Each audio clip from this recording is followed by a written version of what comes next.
Hello, ici David, et dans cette vidéo, j'aimerais partager avec toi 4 questions à te poser pour obtenir chaque semaine tous les clients dont tu as besoin. Pour que chaque semaine, tu puisses quitter, fermer l'ordinateur le vendredi en te disant waouh, et bien en fait, encore cette semaine, j'ai atteint mon objectif et de faire en sorte que de semaine en semaine, tu puisses avancer en ayant tous les clients dont tu as besoin pour développer une activité lucrative et passionnante qui te correspond à 100%. Et pour ça, pour t'expliquer un petit peu et pour introduire ces 4 questions, j'aimerais t'emmener avec moi dans le passé, en 2006. En 2006, je viens d'arriver dans une toute nouvelle entreprise qui fait de la vente de produits pour les particuliers. Et en fait, c'est tout nouveau pour moi. Et à cette époque-là, je décide de me lancer en fait dans la vente aux particuliers pour me lancer un défi, voir si oui ou non j'ai ce qu'il faut dans les tripes pour pouvoir réussir en tant que commercial. Parce que j'ai fait des études en alternance dans le domaine du commerce, dans une école de commerce, et il se trouve que finalement, j'ai pas eu de super résultats. Et à ce moment-là de ma vie, je me dis, mais est-ce que vraiment je suis fait pour ça? Est-ce que vraiment j'ai ce qu'il faut dans les tripes pour pouvoir être un bon commercial? Et le défi que je me lance, c'est de faire de la vente aux particuliers parce que j'ai cette image que c'est une école très performante, très forte de la vente. C'est du marche ou crève. En gros, c'est soit ça va marcher, soit je vais me faire éjecter et au moins j'aurai ma réponse. Et les premiers jours, les premières semaines sont pas du tout évidentes pour moi. Et il y a juste un truc, je pourrais te parler de plein de choses, mais il y a un sujet dont j'aimerais te parler dans cette vidéo. C'est celui de la réunion du lundi matin.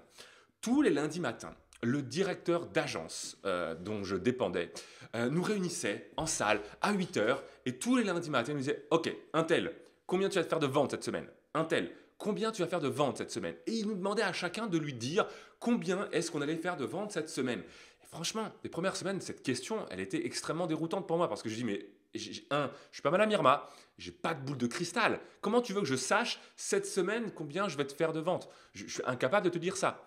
Alors qu'à côté de moi, il y avait des commerciaux plus expérimentés qui lui répondaient du tac au tac, moi cette semaine, je vais faire tant de ventes. Moi cette semaine, j'en fais 8. Moi cette semaine, j'en fais 10. Et puis il y avait des vendeurs comme moi, certains qui n'étaient pas des très bons vendeurs, d'autres qui étaient des vendeurs débutants comme moi à l'époque dans ce domaine, qui ne savaient pas trop répondre, je sais pas, ça dépend. Et à chaque fois que quelqu'un lui répondait, je sais pas, ça dépend, il dit mais ça c'est non, je veux pas entendre ça, il n'y a pas de ça dépend, c'est combien tu t'engages à faire de ventes, combien est-ce que tu penses que tu peux faire de ventes. Et il m'a fallu un petit peu de temps pour comprendre que cette question était une excellente question. Et la réponse, on devrait pouvoir donner la réponse. Quand je n'étais pas capable de donner la réponse, en fait, il y avait un vrai problème dans la façon de gérer mon activité commerciale et je vais t'expliquer en quoi est-ce que ça t'intéresse, toi en tant qu'entrepreneur, aujourd'hui où tu dois développer ton propre business. Le truc, c'est que être capable de répondre à la question combien tu vas faire de ventes cette semaine, c'est tout d'abord être capable de répondre à tout un tas d'autres questions. Parce que pour savoir combien je vais te faire de ventes cette semaine, il faut que je sache combien de rendez-vous j'ai déjà de planifiés dans ma semaine. Et si j'ai pas assez de rendez-vous planifiés pour atteindre mon objectif de vente, eh bien, quelles sont les actions de prospection que j'ai planifiées dans ma semaine pour aller chercher ce qu'il me manque? On va prendre un exemple très concret. Imaginons que je démarre ma semaine comme ça, avec 3 rendez-vous bleus qui sont des R1, des premiers rendez-vous, et 2 rendez-vous orange qui sont des R2. Des R2, c'est-à-dire un deuxième rendez-vous. On a déjà fait le premier rendez-vous, l'explication. Là, on y va pour présenter peut-être des réponses à des questions que se posaient les gens. On les amène en visite pour voir à quoi ça ressemble et qu'ils puissent prendre leurs décisions. Eh bien, si je sais par exemple que j'ai besoin de 4 premiers rendez-vous pour faire une vente, là, je sais que sur les 3 R1, les 3 premiers rendez-vous, je ne suis pas sûr de faire une vente. Si j'ai une chance, je vais en faire une, mais peut-être pas sûr. Si je sais que je fais une vente sur 2 R2, là, j'ai 2 R2 dans ma semaine, je sais que je vais faire au moins une vente. Donc là, je peux déjà annoncer effectivement au directeur d'agence, là, cette semaine, rien qu'avec ça, je suis sûr de faire une vente au minimum. Maintenant, ça suffit pas. Si une vente, c'est mon objectif, tant mieux, j'atteins mon objectif. Mais imaginons que c'est pas mon objectif, que j'ai besoin d'aller chercher 5 ou 6 ventes. Eh bien, ça veut dire que là, il faut que je remplisse ma semaine. Il faut que j'aille chercher de nouveaux rendez-vous. Et donc, du coup, je vais pouvoir me poser la question, qu'est-ce que j'ai prévu dans ma semaine comme action de prospection? Si je prends à l'époque dans cette entreprise. Eh bien, peut-être que le lundi après-midi, je vais planifier de faire du porte-à-porte à mots. Que le mardi après-midi, je vais faire du phoning.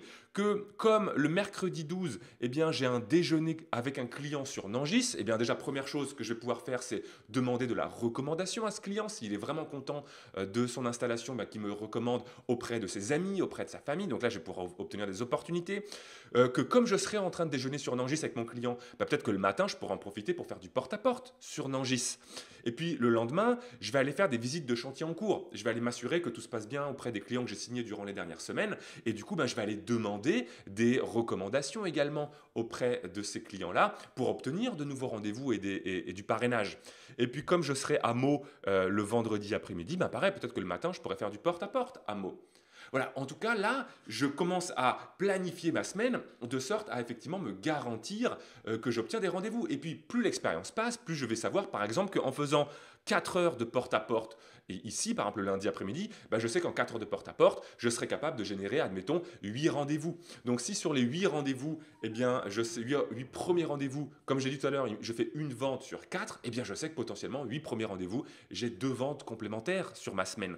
Si ici, en ayant des recommandations, je sais qu'un client en moyenne peut me donner 3 recommandations et que je pense que je vais aller voir 3 clients, je peux estimer avoir 9 recommandations.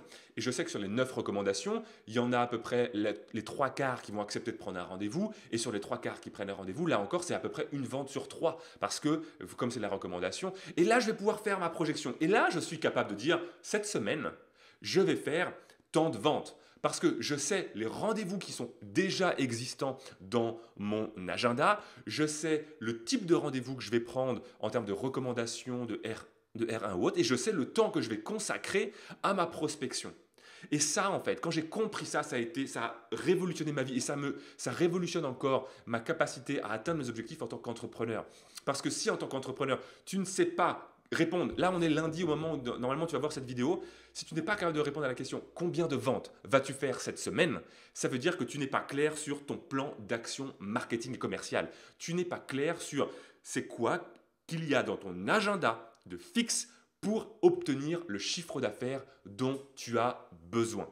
Et du coup, voilà les 4 questions que je vais te proposer de te poser chaque semaine pour que tu puisses atteindre tes objectifs. En fait, quand on est entrepreneur et qu'on doit trouver nos clients, et quelque part c'est vrai dans tous les domaines, mais on va ramener ça maintenant à notre métier d'entrepreneur, on doit avoir une stratégie, ce que j'appelle une stratégie VACF. On doit d'abord être capable de savoir qu'est-ce que je vais faire dans ma semaine pour être visible, pour me faire connaître auprès de nouvelles personnes et faire grandir mon audience. Qu'est-ce que j'ai prévu cette semaine pour me rendre visible, pour que des inconnus soient curieux de ce que je puisse proposer, soient curieux de découvrir ce que je fais.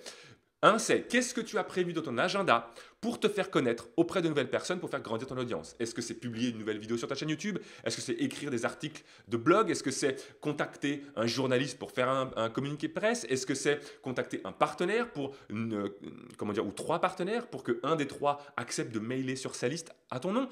Est-ce que c'est lancer une nouvelle publicité? Est-ce que c'est faire de la publicité YouTube alors que tu n'en fais pas encore aujourd'hui? Peu importe. Qu'est-ce que tu as comme action de prévu cette semaine pour te faire connaître auprès de nouvelles personnes? Question 1. Question numéro 2, on va parler de l'acquisition. Cette fois-ci, c'est qu'est-ce que tu as prévu pour transformer les curieux en prospects froids? Qu'est-ce que tu as prévu pour obtenir les coordonnées de tes prospects afin de faire grandir ta liste email de prospects? Est-ce que tu vas organiser un webinaire et que les gens vont s'inscrire à ton webinaire? Est-ce que tu lances un tunnel de vente pour télécharger un aimant à prospect, par exemple?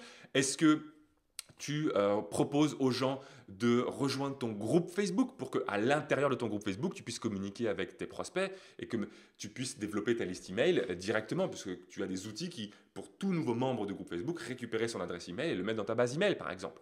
Voilà. Qu'est-ce que tu as de prévu cette semaine pour acquérir de nouveaux prospects? Ensuite, 3e question qui touche la conversion. Qu'est-ce que tu as prévu cette semaine pour transformer des prospects froids en nouveaux clients ou en opportunités de vente au téléphone pour que tu puisses vendre tes offres au téléphone? Là, qu'est-ce que tu as prévu de faire? Est-ce que tu vas envoyer un email à ta liste? Est-ce que tu vas faire un live sur ton groupe Facebook? Est-ce que tu vas faire ce fameux webinaire directement? Est-ce que tu vas faire, un post sur ton profil, sur ton groupe Facebook ou autre pour que tu puisses générer des opportunités? Et puis enfin, 4e question, ça touche à la fidélisation. Qu'est-ce que tu vas faire? Qu'est-ce que tu as prévu cette semaine pour faire en sorte que de nouveaux clients deviennent soit des ambassadeurs ou réachètent. Là, l'objectif, c'est qu'est-ce que tu as prévu pour obtenir des recommandations et augmenter la valeur à vie de tes clients. Est-ce que tu as prévu des actions pour que des clients te recommandent? Ou est-ce que tu as des clients qui arrivent en fin de programme à qui tu vas pouvoir proposer quelque chose d'autre, la suite ou un continuity, pour augmenter la valeur à vie d'un client? Ça, ce sont les 4 questions à te poser chaque semaine. 1, je les récapitule parce qu'elles sont vraiment très importantes. 1, qu'est-ce que tu as prévu cette semaine pour te faire connaître auprès de nouvelles personnes pour faire grandir ton audience? 2, qu'est-ce que tu as prévu cette semaine pour obtenir les coordonnées de tes prospects afin de faire grandir ta liste email? 3, qu'est-ce que tu as prévu cette semaine pour obtenir des opportunités de vente et ou des achats pour ton offre phare? Et 4, qu'est-ce que tu as prévu cette semaine pour obtenir des recommandations et augmenter la valeur à vie par client? Si tu es capable de répondre à ces 4 questions-là, eh bien, je te garantis que tu es capable de répondre à la question combien vas-tu faire de nouvelles ventes cette semaine ou combien vas-tu faire de chiffre d'affaires à la fin de la semaine? Quand tu es capable de répondre à cette question, tu es capable de répondre à cette question ultime de prévision. Et ce que je t'invite à faire, eh bien, c'est de me dire en commentaire sous cette vidéo qu'est-ce que tu fais, comment tu fais. Je vais te publier d'autres vidéos où je vais partager avec toi des stratégies clés en main, des stratégies VACF clés en main, que ce soit Facebook avec un profil seul, Facebook avec un profil et un groupe, ou alors avec une masterclass ou avec un webinaire live. Je vais te présenter en fait des stratégies clés en main qui correspondent à cette stratégie VACF. Mais en attendant que je publie ces nouvelles vidéos, eh bien, dis-moi en commentaire qu'est-ce que toi tu as prévu cette semaine. Qu'est-ce que chaque semaine, est-ce que tu as une routine? Est-ce que tu as systématisé cette chose-là? Est-ce que tu as systématisé ces 4 questions pour que tu puisses savoir exactement combien tu vas faire de chiffre d'affaires? Et si oui, qu'est-ce que tu fais pour gagner de la visibilité? Qu'est-ce que tu fais pour acquérir de nouveaux prospects? Qu'est-ce que tu fais pour convertir ces nouveaux prospects en clients? J'aimerais vraiment que tu puisses me le dire en commentaire de cette vidéo. Et si tu ne veux surtout pas manquer les prochaines vidéos dans lesquelles je vais partager avec toi des stratégies clés en main, des stratégies VACF clés en main que tu n'auras plus qu'à suivre en fonction de ce qui t'inspire et de ce qui t'anime, de ce que tu vas aimer découvrir et faire, eh bien, abonne-toi à la chaîne pour être sûr de ne rien manquer. J'espère que cette vidéo t'a inspiré, t'a plu, t'a fait prendre conscience que en fait, c'est facile de répondre à la question le lundi matin, combien tu vas faire de chiffre d'affaires cette semaine, si tu as de la clarté sur ce sur quoi tu as le pouvoir, ce sur quoi tu as le contrôle et la maîtrise, autrement dit, ce que tu peux faire pour gagner en visibilité, en acquisition, en conversion et en fidélisation.